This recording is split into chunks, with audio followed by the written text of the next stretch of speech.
bothered by the trading. I'll be okay. I would have preferred like a Yeve or something. Create a box. Yep, there we go. The Uranus jungle at the very end. Oh, this one's really tough. Yeah. I'm not a fan of VP's draft here, though. ID to try and close out this game a little earlier than we would have liked. The scaling is not bad from the side of Virtus Pro. Let's jump right into this game. Onic Indonesia on the blue side facing off against Virtus Pro on the red side, fighting for tournament lives. It's going to be, once again, a interesting showcase because so far, statistically, this Uranus in the jungle has not been too hot. Actually, just in general, it's kind of fallen off a little bit, struggled, and this is going to take some work for Virtus Pro to make this composition work. It's been a long time since we've seen the Grok come into play too, but Pluto maybe will have a more of a, I guess, a better time on the Grok if he can get the setups in comparison to the R-Lot where you're just throwing yourself at them. But I think either way, with the Kalea across from you, you're going to have it's not going to be fun. Wait, let's see who wins that retry battle. No, go back to the retry. Yeah. Let's keep our eyes on this. Who wins this one? This is so important for Andoryu. And it's Kyrie who wins it out. Didn't win it out. Jump into Andoryu. He's pretty tanky. Gets cut off. Whoa, Sands. Oh, and hell, and Andoryu's gone too. Kyrie will pick up a kill. This is devastating for VP. Yep, and even Bobber ended up dying. That's why this was so important for, oh my god, Keyboy nearly died there. This was so important for Andoryu to win out in that retry battle against Kyrie because there's no leaving this, right? Battle spells are still available for both Sans and Keyboy, who again, were struggling to wrestle for control against Bobber and as well as Pluto, but knowing that they already used the battle spells early on, I think Sans, he's playing a mean Valentina game against Bobber. Yeah, very tough to go down that early because, you know, as we were talking in the draft too, it's like, yeah, it's a Valentina, but Sans, the way he's playing, he doesn't care. He's willing to go for the trades. Does have a level 4, so he can go ahead and take one of these ultimate. He did take the wild charge. Fight for the first turtle. Gonna break out. Sans getting a position. There's the jump through from Mlbb. He'll take out Bobber already. And still with the Infernal Pursuit, but Andoryu will get the turtle, but Embracer's Wrath will come down on multiple. Still going for it. Sans gets taken out. Now Keyboy and Kyrie also. Mlbb goes down. This is a fight all for VP. A triple kill for Andoryu. Beautifully played. That's what we want to see from Badcott. At a sliver of his health, he turns it around, and Pluto finally hitting the level 4 just in time for the big turnaround against Onic Indonesia. You can see that right now, Andoryu, this is why Uranus is a big problem, especially when your opponents don't have the raw burst damage to 100 to 0 him. If he's able to linger around in these fights, now with the lead against Kyrie, 2 levels might I add, he will get right in front of his face. This is what we're going to see here. He's actually going to be a nightmare in the early game. So Kyrie does get his orange. It's going to be fine with that, but Andoryu will take more from Kyrie. And like we mentioned, you know, this is a different start for VP that they definitely needed in game 2. Bobber sacrifices a little bit of his own life and even a death to make sure that Andoryu tries to get ahead, get the retry out of Kyrie early so they can start invading consistently. And now, winning that scenario and getting 3 kills, Andoryu is significantly ahead of Kyrie at this point of time. What helps is that Pluto, this is when Grok actually gets good. Most of the time, Groks from behind don't make a difference unless he times his wild charge to cancel out a majority of abilities in these 5v5s. But now he's able to walk up into enemy territory, force Kyrie to use that retribution, which works in Andoryu's favor. He goes in with a flicker right into the wall for Sans. That wild charge used and a flicker down. So Sans has his own wild charge now. They know the timing on this for Pluto, so he's not going to have that for this next turtle coming up. I hope Sans, he might want to reconsider taking, instead of the wild charge, but actually stealing away the traction pulse coming in from Bobber, because he also gets to steal the auto attacks plus that passive, which works in his favor. Yeah, they could approach that fight this way. They're going to be the ones to start at the turtle here. So still no wild charge just yet for Pluto. They'll play into this anyway. A Tsunami Slam on Andoryu. He's so tanky, though. They have to commit so much. He does go down, and Kyrie gets the turtle. Crossbow of the Tang going to be popped off. Mlbb will clean up the kill on Pluto. And now they have the advantage here, numbers-wise. Badcott jumps in, trying to keep them at a disengage. He's going to go in for more. Darkwave will catch Mlbb. and Loopy, with the rest of the team, will be able to get away. They couldn't chase any further. Really nicely played by Lutfi, right? He jumps in with the bravest fighter. He's right on top of Pluto. He makes sure that Bobber has to respect the distance, but he throws the stun backwards onto Endoryu so he doesn't slip away, because Kairi was locking him down. He was about to run out of CC. Keyboy already used his resources well. So nicely played for the side of Onic Indonesia as they punch back, but the gold lead is still not theirs just yet. It's very close, and it's a struggle between the two teams. Yeah, they did take away that minor lead that VP was holding on to. 1.5k plus a conceal, and Pluto goes in with a wild charge. We'll see if they respond. A Tsunami Slam, not going to connect that Keyboy was looking for. Still, the double purifies are still up here too. Bulber still in the mid lane. They'll keep it together. They lose that turret up top by trying to make this play. I think they want to trade here for the macro. They want to take this tier 1 on the bottom side, and VP puts in the work. They'll get the objective. They want to, but that was a bit of a mistake coming in from Keyboy. He could have timed his Tsunami Slam a little bit later because he ended up picking up Pluto, right? Super Igorka doesn't lose his Purify, and Pluto still had the anti-CC because he was close to the wall with the power of nature. So well played by Pluto, and I think that at this point, Onic Indonesia are recognizing, okay, Virtus Pro are here to play. We got to make sure that we win out these scenarios. We don't have as much of a lead that we did in game number 1, but if we're going to come back into this, we need to make sure that Severo is having a good time. His next item, Power Spike, is on the way. He's already got the Wind Talker. As soon as he gets 2 items, we might consider making a play of our own. Okay, so with that turret going down, we'll see some changing of lanes here too. Severo just trying to get as much as gold as possible. We already saw it in the previous fight. Once he gets that crossbow tank airtime up, he is in a good position. Kairi getting a little more defense, picks up the Antique Harass. Now this turtle is up. It's been 1-for-1 for both teams here. This will be the fight, the face-off for this third one. They have to dance around for now, and Doryu is coming in. He's got a level lead on Kairi. Would be over here on the backside. There's a Tsunami Slam. Gonna go for Bad Cop. Bad Cop jumps on it. Severo's in trouble. Does get the crossbow of Tang off though. Turtle's already secured. Sans still alive, able to get Bad Cop. And now Endoryu on the run. I don't think they're gonna chase him. 2 fell for VP. Everyone's still alive for Onic. But the turtle did go to Virtus Pro. Well played to both squads. Wow, that was almost a clean engagement coming in from Virtus Pro's side. You can see the idea, right? Backhawk gets yoinked.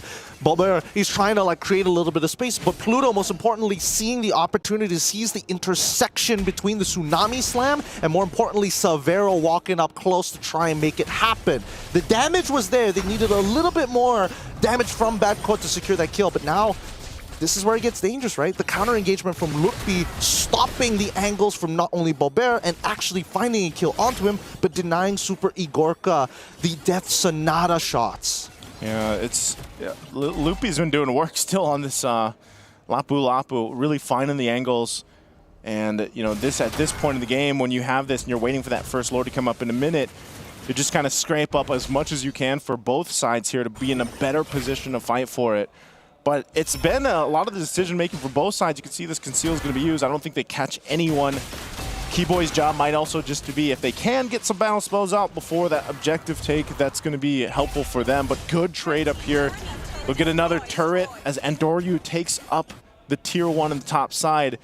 And that's good for VP. They need this. They need the space to work with this kind of lineup. Yeah, Endoryu naturally trying to pull attention to himself. He is, well, unfortunately right now Onic is walking as a squadron, right? Nobody's kind of solo laning by themselves. They're making sure that they have the most amount of coverage while still having options to regroup in case things get bad, because they know Severo is pretty slippery naturally, right? They have to commit flickers if they want to guarantee CC onto Severo's side. However, Lutfi, if he decides to go split up on his own, there's a good chance that Virtus Pro is not going to let that slide for free, right? They're probably going to time it to make sure that he doesn't have the bravest fighter or force him to use it early to initiate for another fight as this Lord spawns. It's up now. Look at the information that they need, and you can expect Onic to go ahead and take position. Endoryu still working on his purple. He does secure it, so he'll make his way. I'm not sure if Kairi's going to want to grab his. The conceal is going to be used. There's a Tsunami Slam, but the engage on Lutfi as well. Mid lane still going to be breaking out. Crossbow Tang isn't close enough to take down Endoryu, but still, Severo finally goes down, and Lutfi was chasing Endoryu, but doesn't have enough to burn through this Uranus pick. And now he's in a bad position. He's going to get cut off from the team, and it's Onic that loses 2 in the fight. Yeah, the execution from Onic, very close, but not enough. Super Igorka played that well. Same goes for Bobber. the fact that both of these two didn't die and they were able to not only get the space but find the counter engage against Onic ID. Sans got chunked out the entire time he was going into that wild charge form. Super Igorka was making sure that its damage was applied well. Oof. And Doryu just showing he is the nightmare right now of Kairi, taking more from the jungle. And Kairi is still a couple levels behind here. Sans has been holding on to this wild charge throughout the game. We'll see how they go ahead with this defense. They've lost some turrets. Now they got to deal with this Lord pushing in, and VP finding themselves in a good position to start getting towards the base of Onic. Again, with this being the first Lord, most likely just gets close to the base. I think it's still going to be cleared out even before we get to the shields here, but VP fighting in the position, fighting with the fact that we have this tanky front line to handle things. And it's more so just keeping Super Igorka alive too. So he's done a great job with positioning in a lot of these fights. It really, yeah, it really does come to whether or not you can take out the carries from inside of Virtus Pro. Oh, Concealed just to take him off the tier 2. Keyboy has initiated a lot of the fights too. I think now you really have to consider who he grabs with the Tsunami Slam here. It's too tough because he doesn't have an ideal target. The ideal target's already a Purify, which they can't force out, by the way. But like, you catch Bad Card, he's got that Vengeance, right? DR is one of the most powerful stats in the game already, and Pluto has natural anti-CC, so a lot of value to find. Again, Keyboy jumps on in. He's going to go for the Tsunami Slam anyway. Under the base turret, Badcott pops the Vengeance of the Winner's Crown. Loopy jumping in the fray of all. Badcott finally goes down to Loopy, looking for the target on Super Igorka, as Sans will clean it up. And now with the numbers advantage, they're going to force VP to disengage. Onic on the defense, and they still hold on to the base turret.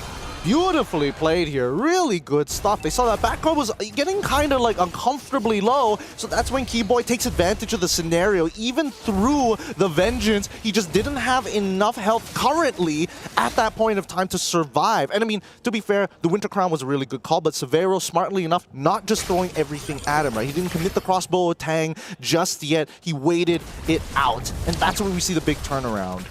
See if they still hold on to this mid turret too. So you gotta say, like, Virtus' pro lineup, though, what they have for this composition keeps them in a pretty good fighting form. It doesn't really matter that they lost that gold lead that they had.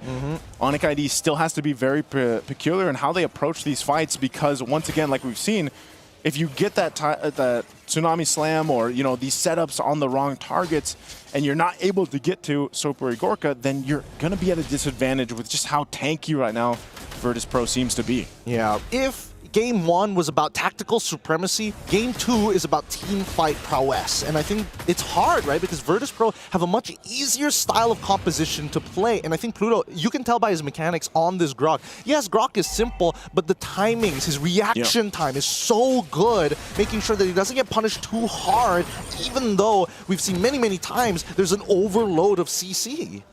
It's a crucial Lord here to take. They'll go ahead and back off of it. They know Endoryu is right around the corner, and this is not just a Lord that they can go ahead and start up, but they're going to start with a Tsunami Slam anyway on Pluto. Pluto gets terrified and knocked up. He's gone, but Loopy's going to be the follow, so the 1-for-1 for now. Keyboy on the run, and Kairi. They don't want to force this fight. Sans still holding on to the wild charge. They'll heal back up, and Doryu healthy as well with the rest of VP. So it's a 4v4, the XP for the Roam. How do they approach this fight here? Sans could have a flank angle. Oh, Keyboy. He's lost his conceal, but he's got no Tsunami Slam. I don't see this happening. Doryu so tanky. Sans going in with a wild charge if he can pull it off. He's going to get stunned. He goes forward. Still pops it off, but Sans is gone. Not the window that he was looking for. You saw the idea there, but it failed drastically, and now Virtus Pro gets themselves the Lord. The hell was that? He had multiple different lines to wild charge to almost guarantee hitting multiple people. I mean, he held it for like a decent amount of time, but he doesn't have the base health to tank as long as he would like to, and that just didn't make much sense. I mean, Kairi even engaged for him to create that angle as well. Yeah, just it's the wild charges seem to be hit or miss on both sides. Pluto didn't even really get to set up the way that he wanted to.